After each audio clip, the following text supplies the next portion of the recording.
Olá, eu sou Juliana Teixeira e há 15 anos atuo no jornalismo político aqui no estado da Paraíba. É uma grande satisfação estar hoje mediando esse painel de um tema importante e de muita relevância: a participação da mulher na política. Primeiro, gostaria de destacar, é um ano de eleição e eu quero lembrar a visão da presidente nacional do PSDB Mulher, Ieda Cruzius. Ieda foi governadora do Rio Grande do Sul e ministra do Planejamento. Nesta força-tarefa, vem fortalecer a qualificação das mulheres e candidatas tucanas. Desta vez, o Secretariado Nacional do PSDB Mulher está promovendo cursos de capacitação dentro do seminário Mulheres que Constroem um Brasil Melhor, para as tucanas aqui no estado da Paraíba desta vez. No Brasil, vivemos muitos problemas: a instabilidade econômica, com a volta da inflação, os reflexos da pandemia em várias áreas. Nós, mulheres, sabemos mais do que ninguém que problemas são esses. E é por isso que o PSDB Mulher tem hoje aqui comigo 3 mulheres que se destacam e têm uma trajetória consolidada. E nós vamos debater agora assuntos muito importantes, que são temáticas do momento. Neste painel aqui na Paraíba, temos a alegria de receber mulheres comprometidas com as bandeiras da nossa sociedade e com voz e influência. Conosco, então, a vice-presidente do PSDB aqui no estado da Paraíba, a deputada estadual Camila Toscano. Camila, muito bem-vinda e muito obrigada. Prazer estar com você, Ju, e com as meninas aqui. E vamos trazer também para esse debate a Coronel Iris Oliveira do Nascimento, destaque na Polícia Militar da Paraíba. Coronel, muito obrigada pela sua participação. Eu que agradeço, um prazer imenso estar aqui com você e com as meninas. E completando o time, temos a honra de receber a empresária Andréa Libardi, que se destacou no trabalho pela vacinação contra a Covid-19 e também é uma de nossas pré-candidatas a deputada estadual. Concorre a uma vaga na Assembleia Legislativa da Paraíba, onde deve levar temas importantes. Obrigada pela sua participação. O prazer é todo meu, principalmente com essa recheada aqui, com essas flores, né? E é muito importante a gente chegar nesse momento e podermos discutir a política na Paraíba. E a gente já começa a nossa conversa a saber um pouco da trajetória de vocês. A trajetória na política, Camila Toscano já vem aí há um pouco mais de tempo, e as outras 2 mulheres de importância, de relevância no nosso cenário, no nosso estado. Camila, como começou sua história na política? Eu tenho uma história que é familiar, na verdade. Meus pais, eles são políticos, né? E eu vivia, desde que eu nasci, que eu vejo meu pai militando. Meu pai faleceu tem 2 anos, mas ele passou 40 anos trabalhando nisso, envolvido com a política. E, em contramão, minha mãe também. Ela foi a primeira prefeita eleita do município de Guarabira, o que traz uma história da mulher muito forte. E foi também deputada estadual da nossa Paraíba, como meu pai foi deputado por 5 mandatos. Então, eu vivi nesse universo da política a vida inteira. Era muito difícil eu não migrar para a política, tendo o berço que eu tenho, trazendo comigo tudo que eu trago. Como eu nasci, meu pai ganhou para ser prefeito quando eu tinha 2 anos, eu vivia com minha mãe aqui na cidade de Guarabira, onde nós estamos gravando, o que, por sinal, é um prazer receber todos vocês aqui na nossa terra. Vou fazer um pouco de cicerone aqui de Guarabira. Para nós é uma honra receber o PSDB Mulher Nacional, fazer esse tema aqui na nossa cidade, onde tem essa representação da minha mãe ter sido a primeira mulher eleita prefeita desse município.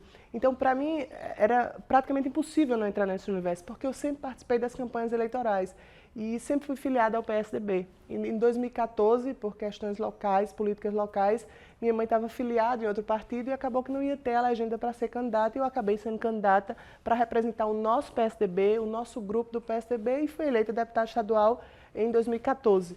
Aí continuei, passei uns 4 anos trabalhando muito na nossa Paraíba, porque eu tinha a ideia e a certeza de que eu precisava mostrar o meu trabalho, de que eu precisava mostrar a minha força e de que eu representava a mulher paraibana ali naquele parlamento. Somos pouquíssimas deputadas por enquanto.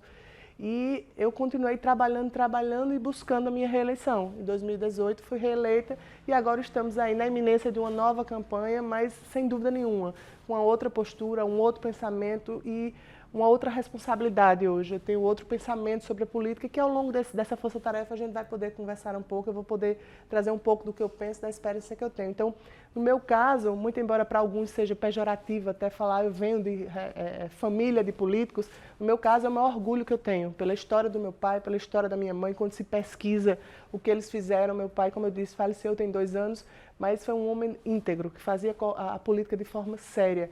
Então, para mim, não é desonra nenhuma falar sobre essa questão de entrar na política, porque tinha esse laço, mas não o laço de portas abertas, o laço que eu falo do sangue, de estar sempre na política. Então, eu venho disso, eu venho de uma vida inteira envolvida em política. Envolvida, como eu disse, antes nem tanto participando diretamente, mas como filha, que gostava, que militava, que estava ali. Então, está no meu sangue, está na minha criação, está no meu DNA. Sempre presenciando muitas histórias. Sempre vendo meus pais. Exato, Ju, eu sempre vi meus pais transformarem a vida das pessoas através da política. Isso é a mais pura verdade, sem demagogia. Basta pesquisar um pouco da história deles dois que vocês sabem, claro, mas quem nos assiste vai entender isso. Então, eu passei a vida inteira vendo isso, vendo meus pais transformarem a vida das pessoas através da política. E o que eu quero, o que eu busco na política era justamente isso. E graças a Deus, com o tempo, com esses meus mandatos, eu estou vendo que é possível sim fazer a diferença na vida das pessoas com a política. Coronel Iris, uma história de destaque na Polícia Militar da Paraíba, né? Uma mulher coronel. Como é que foi essa trajetória na polícia e que visão é essa de hoje estar entrando para a política, né? O que você espera conquistar com esse seu novo passo na vida? Acho que a grande pergunta é exatamente essa. Qual é a motivação para entrar na política? Eu sou da turma pioneira de mulheres, como eu disse, ingressei em 1987, éramos apenas 3, e hoje nós somos mais de 1.000, contando policiais e bombeiras militares. Entretanto, esse é um segmento ainda muito masculinizado. E até no Estado, poucas pessoas sabem que existe coronel, não é? Uma mulher coronel.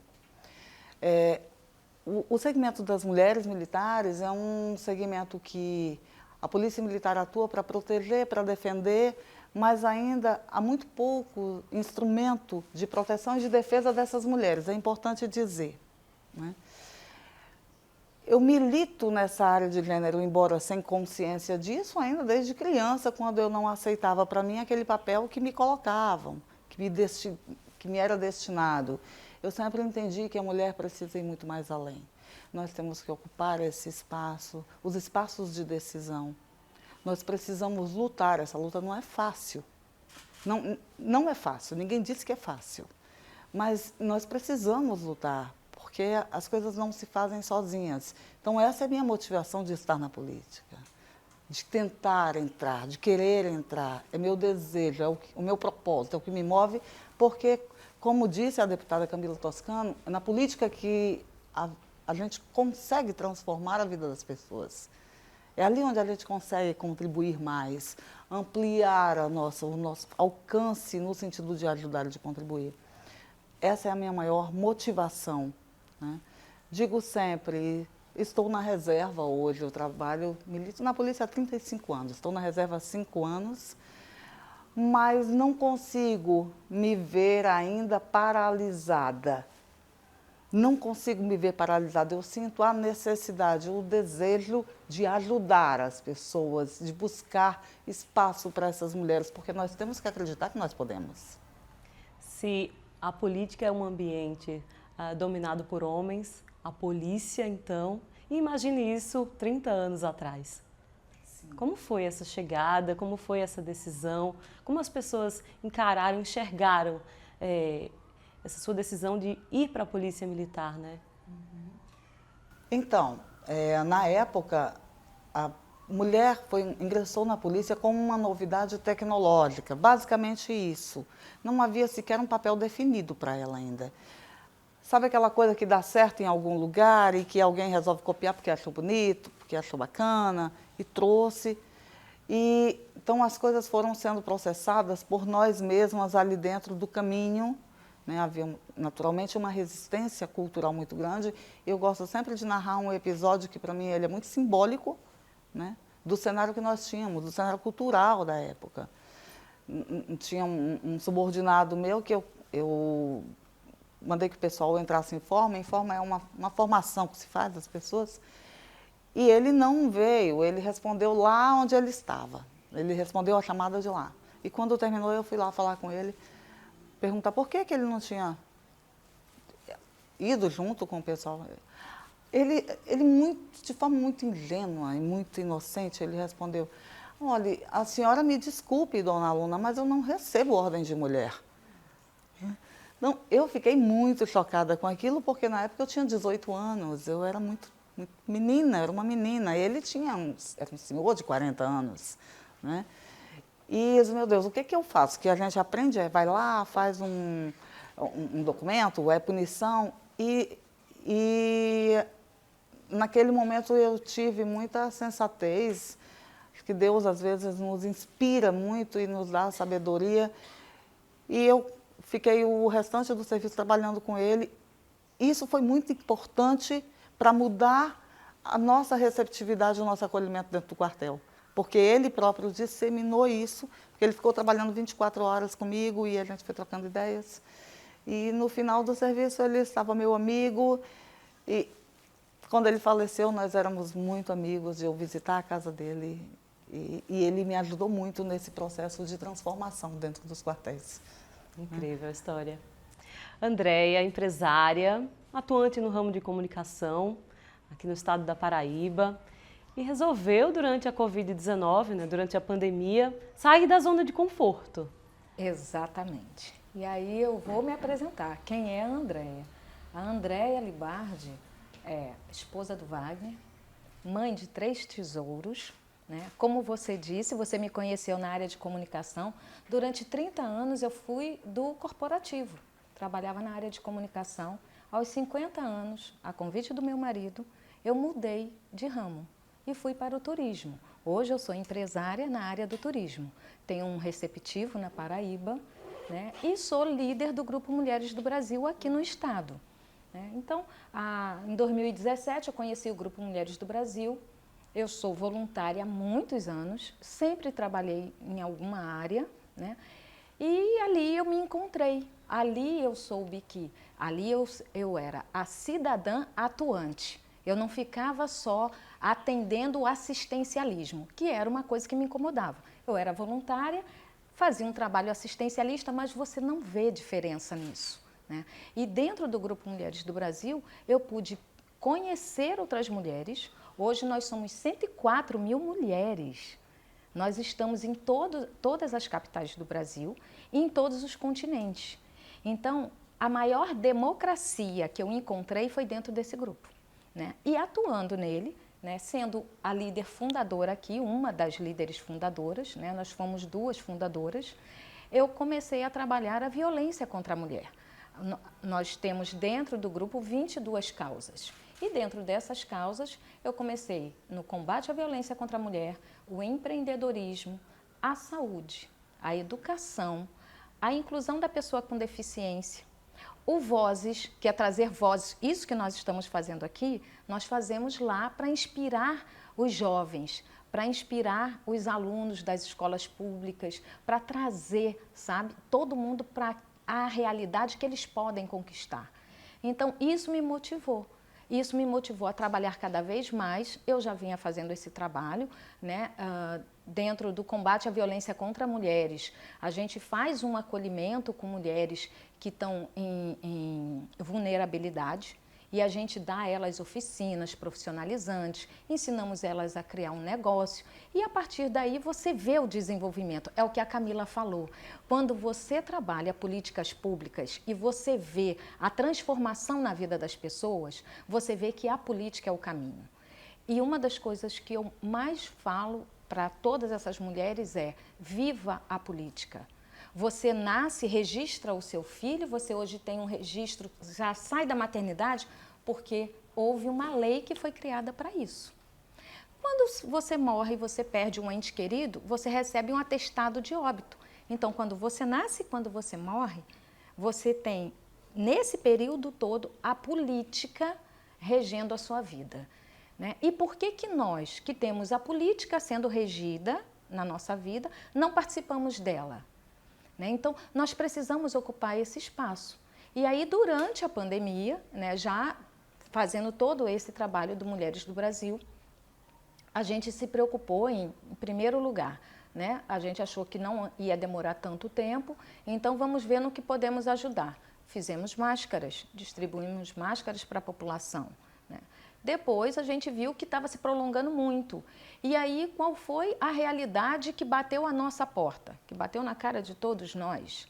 A fome, a necessidade, né? A necessidade mais básica. E aí nós fomos atender, porque a gente não faz assistencialismo no Grupo Mulheres do Brasil, mas tivemos que atender. Porque naquele momento a gente viu o Brasil inteiro e a grande massa da população sem saber o que fazer. Não podia sair de casa, não podia trabalhar, não tinha como conseguir. E muitos, vocês sabem disso, muita da nossa população não tem uma carteira assinada, não tem um emprego fixo, né? Eu mesmo no meu ramo fui a primeira a parar, que a primeira coisa que parou foi o turismo, e a última a voltar, né? Então eu tive que me reinventar também nesse meio. E aí, durante esse período, a gente distribuiu cesta básica e quando surgiu a vacina, o que vamos fazer? Aí fomos estudar a vacina. Eu fui ler os contratos, estudar, ver como que seria comprada a vacina. Entendemos que era um trabalho só de um governo federal, né? Então só realmente os presidentes dos países poderiam ter acesso. Fizemos uma reunião com vários empresários do Brasil, conscientizando eles que eles não tinham que comprar a vacina, não tinham que ir atrás de vacina, mas como que vai ser dada essa vacina? A vacina é dada lá na ponta, no município. E aí veio todo o movimento que surgiu, Unidos pela Vacina. Vamos conversar mais sobre esse lá na frente, né? E outros acontecimentos. Essa foi só a apresentação e a gente já vê que essa conversa vai render e muito. E agora eu pergunto para Camila, deputada estadual Camila Toscano, você já tem um histórico na Assembleia Legislativa da Paraíba de combate à violência contra a mulher. O Brasil avançou nas leis, mas muito ainda precisa ser feito. Na sua opinião, o que é que ainda falta e como a política pode melhorar esse cenário? Na verdade, leis a gente tem, né? Talvez esteja faltando efetividade para elas. Nós melhoramos muito, avançamos muito, mas a violência contra a mulher ela virou uma pauta de todo o nosso país. Todos os dias a gente vê, tanto que tornou-se crime hoje o fato de você matar mulheres pelo simples fato dela ser mulher, o feminicídio. Isso não existia. As mulheres estão sendo mortas e eu tenho uma linha de raciocínio sobre isso muito forte, de que nós estamos vivendo o maior momento de empoderamento feminino, no sentido de que nós podemos ser aquilo que a gente quer, aquilo que a gente sonha. Hoje não existe mais um ambiente que é só para homens, uma profissão que seja só para homens. Hoje as mulheres estão ocupando todos os lugares que elas querem, que elas almejam, né, a maioria delas. Esse empoderamento tem crescido e proporcional a ele tem crescido a violência contra a mulher. Para mim é um dos principais fatores. O homem ele não consegue competir mais com aquela mulher, não consegue parar aquela mulher e por achar que ela é um patrimônio dele, ele vai na violência. E então, veja como a vida da mulher é difícil. Ela consegue aquilo que quer, ela ganha o seu empoderamento, mas em contrapartida, em certos casos, óbvios, não são todos, ela tem um companheiro dentro de casa que acaba a maltratando, violentando e muitas vezes matando. A gente tem muitas leis, né? A lei do feminicídio já é um grande avanço, mas a gente tem que tentar fazer com que elas sejam mais efetivas. Muitas vezes a gente tem medidas protetivas, mas quando de afastar, né? do companheiro não poder chegar junto da mulher, mas aí quando ele chega perto, quando a polícia vai atrás, ele já tem matado, porque ele chega não deu tempo nem sequer da mulher sair. Então mostra que apesar de ter a lei, estou dando um exemplo da lei da medida protetiva, ela falta efetividade. Falta muita efetividade. E muitas mulheres também se submetem à violência, seja ela psicológica, seja ela sexual mesmo, seja ela física, pelo fato também, já é o outro contraponto, aquela mulher que não tem condições financeiras, que não tem o dinheiro para se manter. Eu digo sempre, eu falo muito de violência, muito, a gente cresceu muito esse tema aqui, e eu falo sempre que uma mulher entre o filho dela passar fome e ela apanhar, o filho dela não vai passar fome, ela vai apanhar. Então, eu luto muito para que a política pública também chegue nesse sentido de apoiar as mulheres para que elas tenham o dinheiro delas, para que elas possam na casa de um agressor, elas possam bater no peito e dizer, saia, eu consigo sustentar minha casa, eu consigo sustentar meus filhos. Mas veja a incongruência que é a nossa lei. O agressor pode ser preso se ela denunciar no Maria da Penha, e quem vai pagar as contas dessa mulher? Né? Quem vai pagar a energia dela? Quem vai botar comida na casa dessa mulher? Então veja que o poder público, ele faz essa lei que supostamente vai tirar aquele agressor, mas a mulher fica desprotegida do outro lado. Financeiramente isso. Então o poder público, ele tem que começar a olhar a mulher de uma forma generalizada. E muitas vezes, Ju, a mulher sai de casa também, deixa tudo que tem, ela vai para onde? Aí entra o poder público, a necessidade de ter uma casa, um abrigo. Então, a violência contra a mulher, eu passo aqui horas falando e debatendo, porque eu debati muito isso e eu tive a felicidade de debater. Nós temos a UNALE, né, que é a união de todos os deputados do Brasil inteiro, e eu fui a Florianópolis, eu fui ao Rio, eu fui a Recife, só debater violência. Então, eu tenho, assim, não vou dizer know-how, é um know-how muito grande sobre esse assunto, porque a gente vê sobre vários aspectos. Então, a violência é algo extremamente complexo. Aí envolve a educação, porque a mulher, se o poder público não dá a ela, por exemplo, uma creche, não der uma escola para o filho dela, como ela vai sair para trabalhar? Como ela vai buscar um emprego? Vê como envolve várias questões. A gente teve um aumento muito forte de automutilação de crianças, que diziam e condiziam com a violência contra a mulher, porque aquela criança não podia defender a mãe dela, ela se automutilava para se punir por não proteger a mãe. Então, vê o quão complexo é a violência contra a mulher. Eu falo da educação, eu falo de criança, eu falo de vidas, eu falo de necessidade de emprego, de geração de renda. Então, violência é algo que o poder público ele tem que entrar de forma efetiva e não são só leis, tem que ter política pública. Política pública, como eu disse, para a mulher ter onde botar o filho dela, para a mulher ter para onde ir, para fugir, ter uma política pública para aquele agressor realmente ser punido, né? Porque a maioria das vezes, vocês podem ver, né, para encurtar, terminar essa fala, a maioria das vezes dos homens que chegam a matar a mulher, eles têm uma medida protetiva. Eles estão afastados na lei, no papel da mulher, mas ele vai na casa dela e chega na casa dela, porque ela está na mesma casa. Então, para diminuir a violência, a gente tem que ter uma conscientização dos poderes, conscientização do executivo, seja o estadual, seja o nacional, seja o municipal, para que haja um conjunto de ações que vai ajudar essa mulher a ela se livrar de vez realmente dessa violência. Mas é algo muito complexo e tem que nos deixar muito triste, porque é triste você ver uma mulher morrer pelo simples fato dela ser mulher. E mais triste ainda é você ver mulheres convivendo com agressores porque não tem condição de sair daquele ciclo. Muitas vezes a gente critica e vê as pessoas criticando e eu falo aqui já com a consciência de conscientizar as pessoas. Parem de criticar. Ninguém sabe por que aquela mulher sofre. Ninguém sabe por que aquela mulher está ali dentro. Então, é um tema muito complexo que me dá muita vontade de debater, de falar e de tentar ajudar. E eu tenho feito isso com muitas legislações na Assembleia Legislativa da Paraíba. Mas aí você descreveu aí realidades que a Coronel Iris certamente esteve à frente pela Polícia Militar da Paraíba, demonstrando o papel da mulher também no combate a esse tipo de crime. São muitas medidas protetivas, precisa também de acolhimento. Mas na sua visão, o que é que ainda pode ser melhorado no Brasil e também na Paraíba? Temos muito a fazer, né, deputada? Há muito a fazer. Eu costumo dizer que a violência doméstica, ela é a gênese de toda a violência social. Porque é ali onde se aprendem os primeiros modelos de violência. A criança, ela convive com a violência dentro de casa e isso vai para a vida. Isso vai para a vida. Na Paraíba, nós já temos em vários estados, a Patrulha Maria da Penha, que tem ajudado bastante, mas a gente sabe que ainda é um instrumento muito pequeno para a demanda que temos, né? Há muito a ser feito. A participação das mulheres na segurança pública, ela veio muito no sentido de acolher, porque, inclusive, historicamente, essa é a origem. As mulheres ingressaram na polícia com um papel no sentido de uma proximidade, né, de um cuidado. Foi inicialmente, lá em 1955, quando ingressaram as primeiras em São Paulo, e esse modelo veio copiado para o restante do país, era muito nesse sentido, de acolhimento. Mas as coisas de lá para cá mudaram muito. Muita coisa aconteceu. Muitos sistemas mudaram, né? E, dentre eles, a violência contra a mulher, ela toma outros contornos, muito mais severos. né? Muito mais severos, eu diria, como também o abuso sexual contra crianças. Parece que não acontece, a gente acha que não acontece, e isso não é verdade. Acontece e acontece muito. Isso é um crime comum, infelizmente, ainda é um crime muito comum, mas que não vem a público. Então, as leis existem, sim, elas precisam ser mais efetivas, como disse a deputada, e eu tenho acompanhado o trabalho dela nessa luta.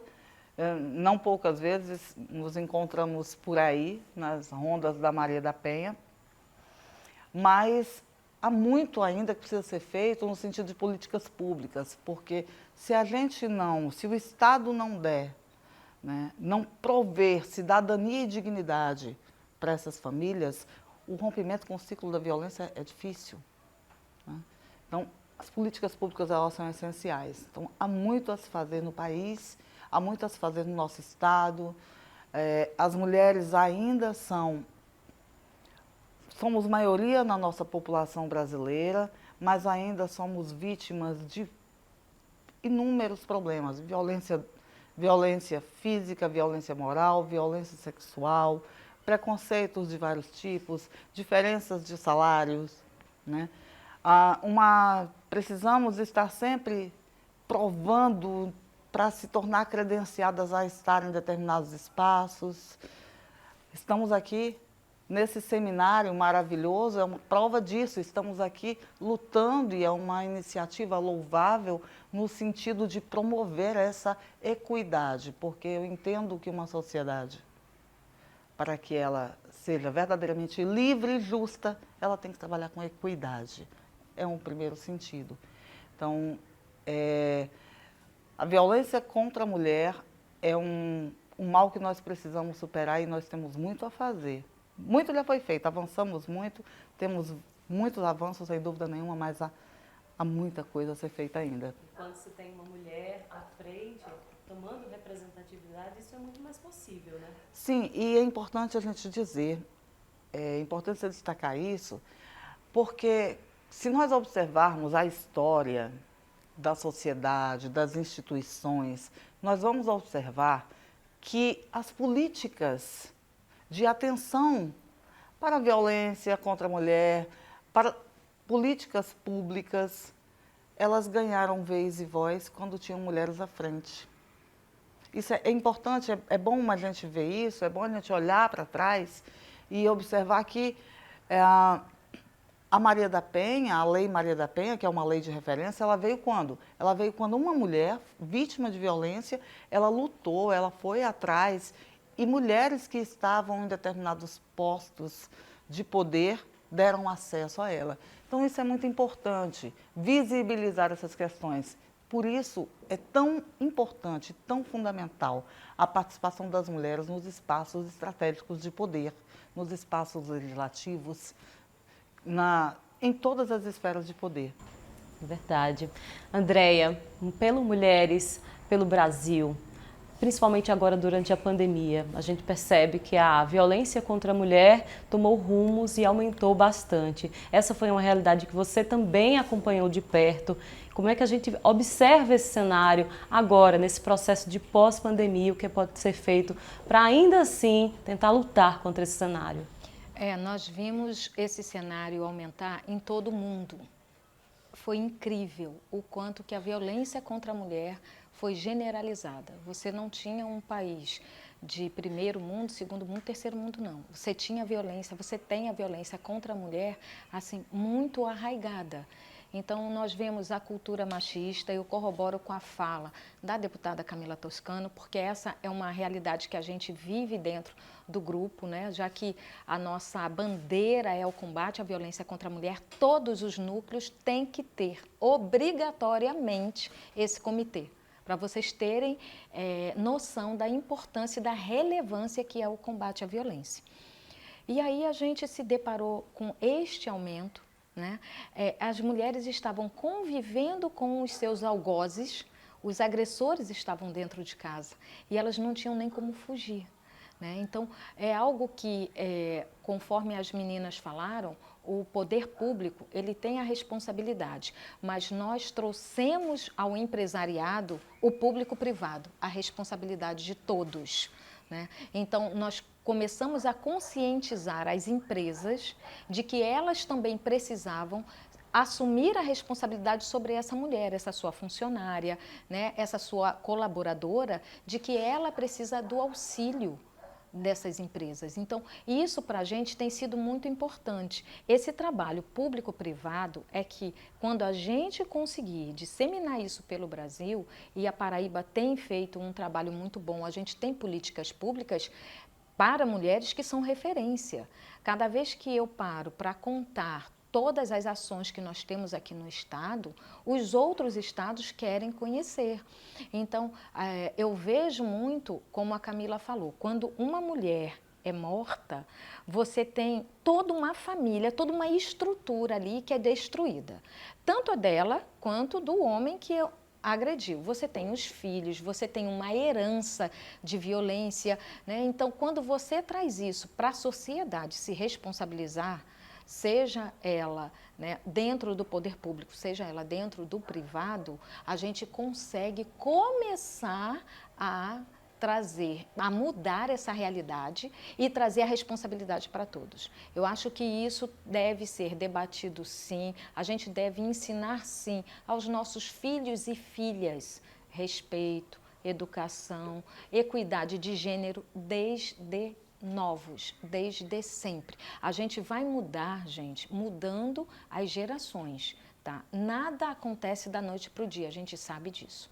Mas nós estamos aqui para isso. E nada melhor do que uma mulher para poder conscientizar, para levar a fala dela, a experiência dela, a vivência dela, né? E trazer para essa sociedade, todo o meio que nós vivemos, essa realidade, e a gente trazer solução. Porque não adianta só a gente ficar reclamando. A gente precisa ter a solução. E a mulher, quando está dentro do meio político, ela consegue enxergar e trazer isso. Então, é importantíssimo que a gente traga isso à luz durante os debates, né, pré-candidatura e durante a candidatura, porque a população precisa saber o que a gente está pensando, o que nós queremos e o que pode ser mudado. E não só ficar ouvindo reclamação. A gente tem que trazer a solução aí e fazer ela caminhar junto. A sociedade, a política, a polícia, o judiciário, todos nós em conjunto. É assim que eu acredito que a gente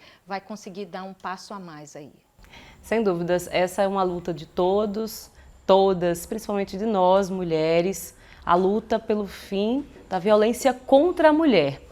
Agora, nós mulheres também damos conta de tudo, né? Famílias, empresas, de casas, dos amigos, e também estamos preocupadas com o futuro do nosso estado, o estado da Paraíba. Por isso eu quero saber de vocês, o que vocês querem para a Paraíba e como vocês visualizam o nosso estado daqui a uns anos, daqui a 10 anos, por exemplo. Camila. Ju, sendo bem franca, eu visualizo para a nossa Paraíba agora mudança. O nosso estado precisa, urge de mudança. Nós estamos num estado de verdade, eu estou ali dentro, né? Eu estou como deputada estadual já há quase 8 anos, então eu conheço bem a realidade da nossa saúde, da nossa educação, da nossa segurança pública, e eu vejo que a nossa Paraíba, infelizmente, nessa pandemia e pós-pandemia, ela começou a andar para trás. Nós tínhamos um estado relativamente tranquilo, o coronel vai saber dizer até melhor do que eu, nós temos um estado relativamente tranquilo, com cidades relativamente tranquilas, né, no interior, nosso interior, e hoje a gente já não tem mais. Nós temos crianças na escola e a pandemia vai deixar uma sequela imensa nessas crianças. Eu falava também sobre esse assunto, né, debatia sobre esse assunto e as pessoas estão impressionadas, aqueles que ali estão na educação, impressionados com a quantidade de alunos que não voltaram às escolas, sobretudo as meninas. Por quê? Porque as meninas passaram a ajudar a mãe dentro de casa, passaram a ser babado de um vizinho, passaram a ganhar uma renda extra. E com a volta da escola, a mãe não quer que ela volte à escola para estudar, porque ela quer que ela fique com aquela quer ou precisa, na verdade, daquela renda. Então a nossa Paraíba ficou e ainda está de forma híbrida, isso é péssimo para nossas escolas. A gente fala de saúde, a gente viu o quanto é importante o poder público nessa questão de saúde agora. Nunca se precisou tanto do nosso sistema de saúde e a gente teve muitas falhas. Então, eu, enquanto deputada, eu sonho com uma Paraíba daqui a 10 anos muito melhor do que agora. Eu sonho com uma Paraíba que ande para frente, que avance. Um estado que tenha uma educação de mais qualidade, um estado que tenha uma segurança pública realmente, que nós não sejamos reféns dentro da nossa própria casa. Eu sonho com uma Paraíba onde aqui a gente sofre com crise hídrica, que as pessoas não têm água aqui nas torneiras. É muito triste você abrir sua torneira e não ter água. Eu quero que tudo isso acabe, porque nós estamos aqui no ano de 2022. É inadmissível, talvez, para quem nos assiste, pensar uma pessoa que não tem água na sua torneira, que não consegue tomar um banho de chuveiro. Então, sonhar com a Paraíba do futuro, sonhar com a Paraíba daqui a 10 anos é sonhar com uma transformação que eu tenho certeza que está começando agora no nosso estado. A gente vai conseguir isso e a Paraíba será uma nova Paraíba em 10 anos. Eu espero, sinceramente, acredito nisso. Coronel Iris. Eu estava ouvindo a fala da deputada aqui e estava refletindo porque eu sou pedagoga, eu sou educadora. Durante esse período de pandemia, eu estava fazendo um trabalho voluntário, eu criei um curso que chama Cultura da Integridade e Cultura de Paz. Não é um trabalho que eu faço, eu criei um curso e estava aplicando nas escolas. Gente, eu estava dando aula por WhatsApp. Então, como é difícil? Como foi difícil para as famílias, para o sistema lidar com esse processo de educação. E quando a gente pensa na Paraíba daqui a 10 anos, eu penso, o que eu desejo, o que eu sonho, é que nós tenhamos aqui um turismo estruturado, que as pessoas tenham renda, porque falta renda aqui. A nossa economia é muito fragilizada, as pessoas precisam de renda. Não se pode falar em desenvolvimento social e desenvolvimento humano se as pessoas não tiverem renda. Então, nós precisamos disso. Penso e sonho com uma educação, com uma escola em que as crianças recebam educação de qualidade, sim, que as famílias acompanhem essas crianças e não simplesmente abandonem nas escolas. Porque um dado relevante é a gente observar que hoje a tecnologia ela é muito importante nas escolas, porque como nós temos esse sistema híbrido, então, onde as famílias não têm acesso à tecnologia ou a internet é muito ruim, é onde há um maior índice de evasão, de saída das escolas. Então, isso é um dado importante para a gente considerar, como também enxergar a segurança pública, ela faz parte de um grande sistema. Né? Quando nós pensamos em segurança pública, ela não dá para pensar isoladamente. Da mesma forma que não dá para pensar isoladamente a violência contra a mulher. Isso tudo passa necessariamente pela educação. Então, nós precisamos de educação, precisamos de saúde, precisamos agir juntos, de um sistema de políticas que trabalhem juntos para que nós possamos ter cidades mais seguras. Né? E eu sonho muito com isso, é esse o meu desejo. Andréia. Bom, essa jornada que nós estamos, que eu e Coronel Iris estamos iniciando, porque Camila já vem com uma bagagem, é exatamente para essa visão de daqui a 10 anos. Né? Por quê? Porque nós estamos, como a Camila falou, num estado que está estagnado, né? Um estado que regrediu e um estado que tem toda a potencialidade. Então, assim, eu sou uma apaixonada pela Paraíba. E aí eu falo para você, Ju, que o que eu vejo, indústria, empreendedorismo, agronegócio. Nós temos o algodão colorido, gente. O mundo quer o algodão colorido, sabe? Então, a gente precisa explorar o que nós temos aqui. Nós temos as frutas mais doces desse país. Tá? E aí eu falo, a tecnologia, nós somos o Vale do Silício no Brasil. Campina Grande, os nossos jovens as empresas internacionais vêm buscar os nossos jovens aqui. Né? Nós temos a energia renovável aqui, nós temos uma capacidade de mudança energética no nosso estado que a gente pode fornecer para o restante do Nordeste. Então, por que nós estamos estagnados, né? A educação, que é o pilar, como as meninas já falaram, né, é muito a bandeira de Pedro. E essa bandeira do PSDB é o que me encanta, sabe? É o que me faz brilhar os olhos, é o que me faz acreditar que é possível sim. Então, o que eu sonho, o que eu desejo e o que eu quero trabalhar para essa Paraíba, para daqui a 10 anos, é esse desenvolvimento no empreendedorismo, desenvolvimento industrial, o agronegócio, né, a energia renovável, essas novas fontes de energias que nós temos condição de fornecer, a saúde, né, poder trabalhar no Unidos pela Vacina, poder equipar os municípios para que a saúde tenha uma força maior, uma relevância, sabe? Isso causa diferença, porque do momento em que aquela mãe deixa de estar toda semana no posto de saúde, porque o posto de saúde está deficiente, aí você está cuidando da política pública dessa mulher, dessa criança, dessa família e esse desenvolvimento. Aí ela deixou de faltar no trabalho, né? Ela não está sendo discriminada, que vocês sabem que nós mulheres que temos filhos somos discriminadas numa vaga de emprego porque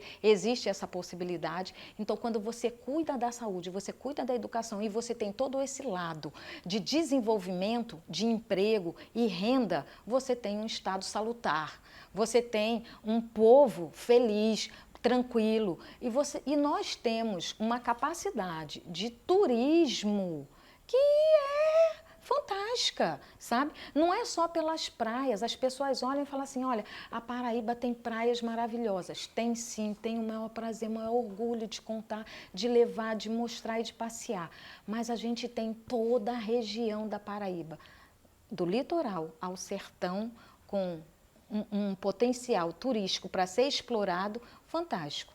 Então, o que eu espero e o que eu desejo é isso, é que a gente realmente possa arregaçar as mangas e trabalhar, porque mulher tem essa visão macro, né? Então, a gente quer esse desenvolvimento e a gente vai fazer. Eu acredito nisso e eu estou aqui por isso. Pois é, o nome do seminário é Mulheres que Constroem o Brasil. Só que a gente aqui vê que além de construir, a gente também propõe, vocês trouxeram propostas para a nossa Paraíba. E agora eu queria saber o que vocês veem para o Brasil do futuro, não é? Levando em consideração essa importante iniciativa do PSDB Mulher, de trazer mulheres para o debate e de incentivar mulheres a ingressarem na política, também com essa perspectiva.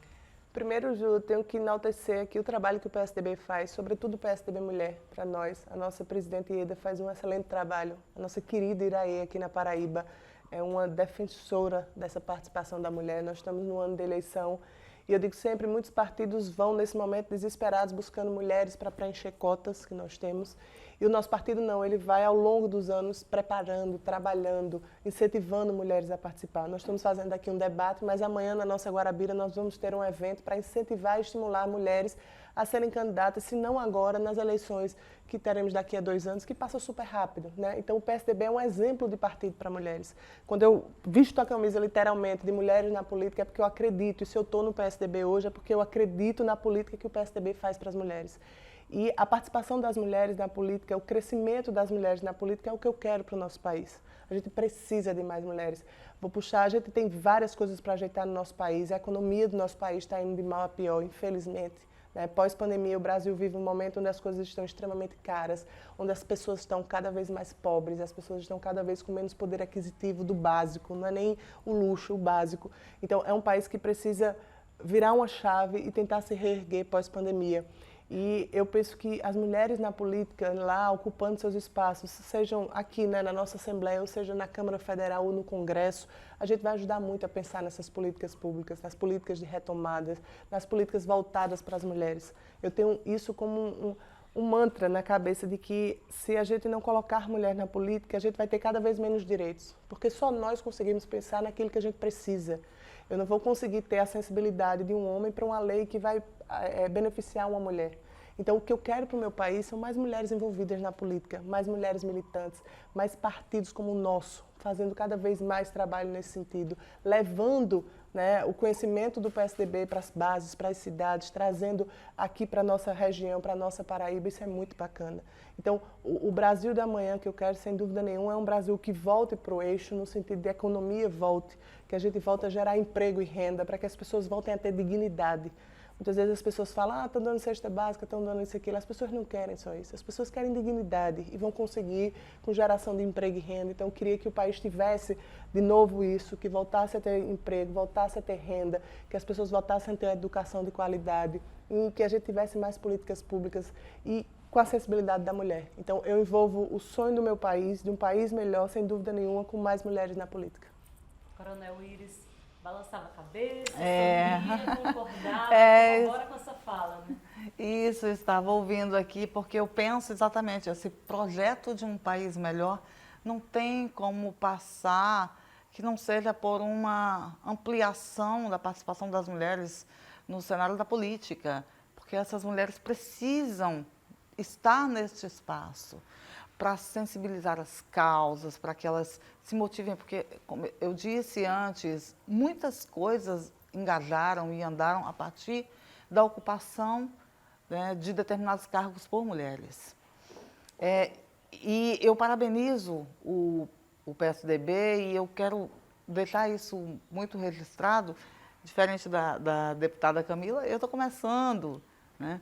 Sou começando agora, sou pré-candidata, estou começando, mas fiquei verdadeiramente assim, encantada e eu preciso registrar isso, né, do quanto que o partido é acolhedor nesse sentido e o quanto que eu percebo, né, o estímulo e o envolvimento de todo o grupo incentivando as mulheres a se candidatar, a se preparar, cursos, capacitações. E isso é tão latente, eu já tinha essa noção de muito antes, porque em 2010, Iraê Lucena, que hoje é presidente regional do PSDB Mulher, ela nos ajudou, nas mulheres, no âmbito da Polícia Militar, ela nos ajudou com uma lei que promoveu um recorte, um espaço. No dia 26 de janeiro foi decretado no calendário estadual da Paraíba o Dia da Mulher Militar, por uma propositura dela, a partir de um seminário que ela esteve conosco. E a partir dessa lei nós conseguimos ter um recorte, um momento nosso para que nós pudéssemos discutir as nossas necessidades, para que nós pudéssemos ali propor encaminhamentos, sugestões e políticas, porque, como eu disse, esse segmento é um segmento que cuida, que protege, que defende. As mulheres da segurança pública cuidam de cuidar, de proteger, mas elas também precisam de instrumentos de defesa no âmbito interno das instituições. Então, o projeto do país que eu penso é exatamente esse, uma ampliação de mulheres na política, nos cargos estratégicos, uma distribuição mais igualitária e, acima de tudo, inclusive, eu penso que a mulher, ela essencialmente é a primeira economista. Ela que gera lá. A gente está lá fazendo a conta do arroz, do feijão, do sabão em pó. Então, nós somos economistas essencialmente. Então, o meu desejo de país é este. Mulheres, vamos à luta, não tenham medo. Ninguém disse que seria fácil, mas é possível. Então, vamos em frente, não desistam, vamos em frente. Uma caminhada que já começou tem um tempo e que a gente ainda vai continuar, né, André? Verdade, Ju. É uma caminhada, como a Camila falou, eu admiro, sempre admirei muito essa ação do PSDB. Antes mesmo de nós, mulheres, começarmos a pensar em ingressar na política, porque a ação do PSDB vem de décadas atrás, né? Então, se você for ver lá nos anos 90, o PSDB já tinha todo esse cuidado de ter mulheres envolvidas, de terem mulheres pensando em muito das políticas públicas que nós vemos hoje no Brasil, que foram implantadas na década de 90, vem do PSDB e vem das mulheres pensantes do PSDB.